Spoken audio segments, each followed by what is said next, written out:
గాయాల కారణంగా డంకన్ను యుద్ధం నుండి ఇంటికి పంపించి వేశారు. తన ప్రార్థనలకు జవాబు వచ్చినందుకు డంకన్ తల్లి ఎంతో సంతోషించింది. ప్రశాంతమైన వాతావరణం, కొండ మీద నుండి వచ్చే పరిశుభ్రమైన గాలి, గాయపడిన మనస్సుకు, శరీరానికి కూడా సేద తీర్చి త్వరగా కోలుకునేలా చేశాయి. తల్లి జేన్ ప్రేమ, దేవుని బిడ్డల సహవాసం అతని హృదయాన్ని స్వస్థపరిచాయి.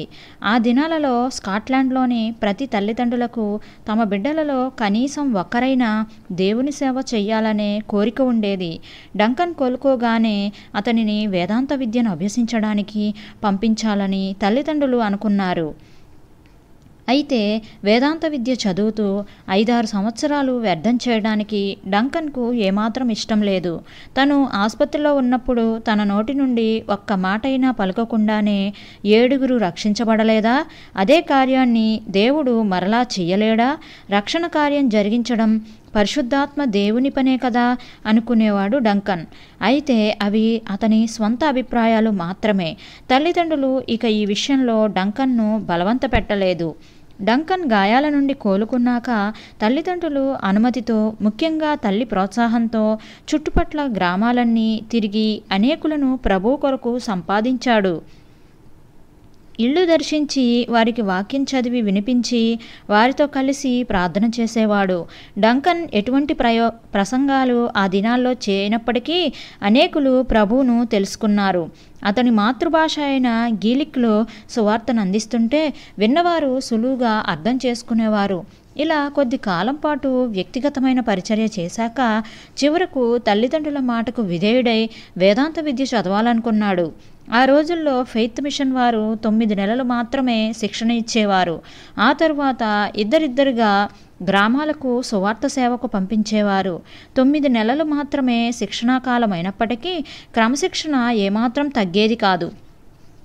ఫెయిత్ మిషన్ వ్యవస్థాపకుడైన జాన్ జార్జ్ గోవన్ గారికి పట్టణం నడిబొడ్డున ఒక చక్కని పెద్ద భవనాన్ని ఎవరో బైబిల్ ట్రైనింగ్ కొరకు బహుమతిగా ఇచ్చారు.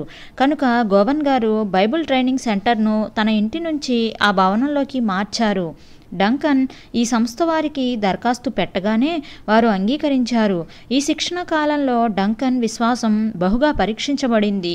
అతని దగ్గర ఫీజు కట్టడానికి డబ్బు ఉండేది కాదు. ఒకసారి ఫీజు కట్టే సమయం వచ్చినప్పుడు డంకన్ ఎంతో ప్రార్థన చేశాడు.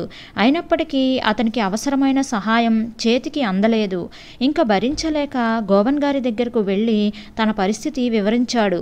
గోవన్ గారు వెంటనే దేవుడు ఆశ్చర్యంగా ఆ డబ్బును పంపించాడు అని చెప్పారు. డంకన్ పనిచేసిన కిరాణా కొట్టుకు నిత్యం వచ్చే ధనికురాలైన ఒక స్త్రీని దేవుడు ప్రేరేపించి డంకన్ కట్టవలసిన ఫీజు తిన్నగా గోవన్ గారికి పంపించేలాగా చేశాడు. గోవన్ గారు పరిశుద్ధాత్మకు సన్నిహితంగా జీవించే వ్యక్తి. అదే సాన్నిహిత్యాన్ని ఆయన తన విద్యార్థులలో చూడాలని ఆశించేవాడు. ఒకరోజు తరగతి ప్రారంభించే ముందు యేసు నా స్నేహితుడు అనే పాట పాడాడు. డంకన్ వెంటనే లేచి, గోవన్ గారు, యేసు నా ప్రియ స్నేహితుడు అన్నాడు. ఆ చిన్న మాట యొక్క ప్రభావం వెంటనే కనిపించింది. అకస్మాత్తుగా అక్కడున్న వారందరిలో దేవునికి సన్నిహితంగా జీవించాలనే ఆశ మొదలయ్యింది. ఒక్కసారిగా అందరూ మోకాళ్ల మీద పడి కొన్ని గంటలు ప్రార్థనలో గడిపారు. పాఠాల విషయం, తరగతుల విషయం మర్చిపోయారు.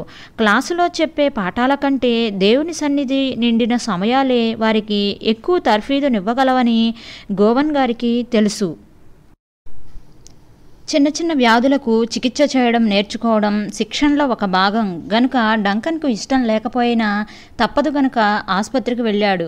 డాక్టర్ గారు పిప్పిపళ్లను ఎలా లాగాలో చూపించి డంకన్ను ప్రయత్నించమన్నారు. ఒక ముసలి అవ్వకు డాక్టర్ గారు చెప్పిన ప్రకారం పట్టుగారితో పట్టుకుని పిప్పి పన్ను లాగగానే పన్ను చక్కగా వచ్చేసింది. డాక్టర్ గారు డంకన్ను మెచ్చుకుని మరొకరికి కూడా పళ్ళు తీయమన్నాడు. అయితే ఈసారి పేషెంట్ ముసలివాడు కాదు, మధ్య వయస్కుడు. చాలా బలంగా ఉన్నాడు. డంకన్ మరలా ప్రయత్నించాడు.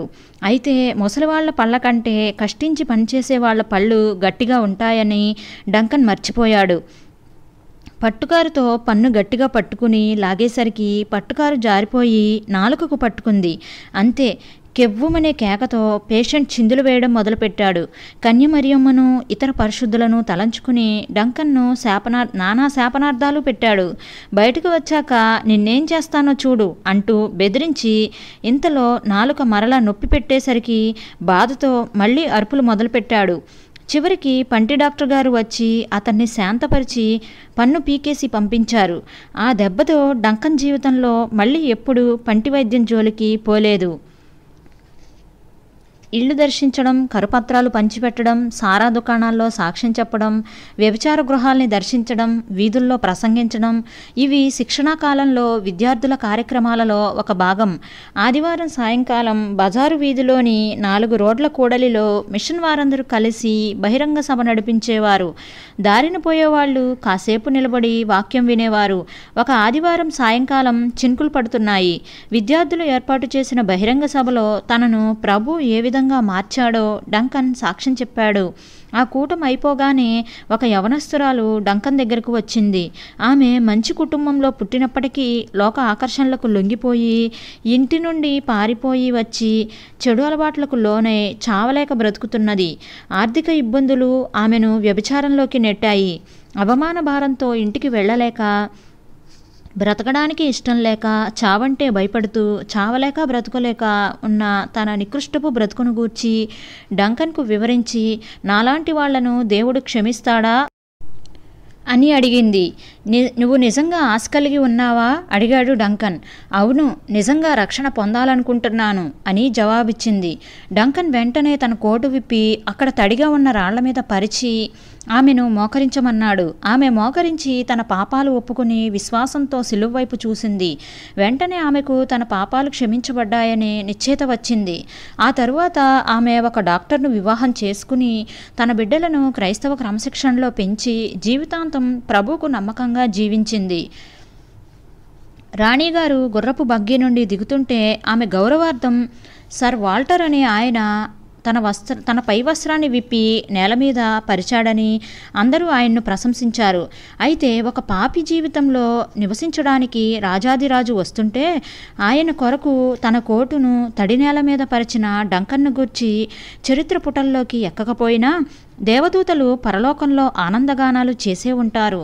శిక్షణా కాలం 9 నెలలు త్వరగానే గడిచిపోయింది. డంకన్ తన శిక్షణా కాలంలో అనేకమైన అనుభవాలు పొంది ఆత్మీయంగా ఎదిగాడు.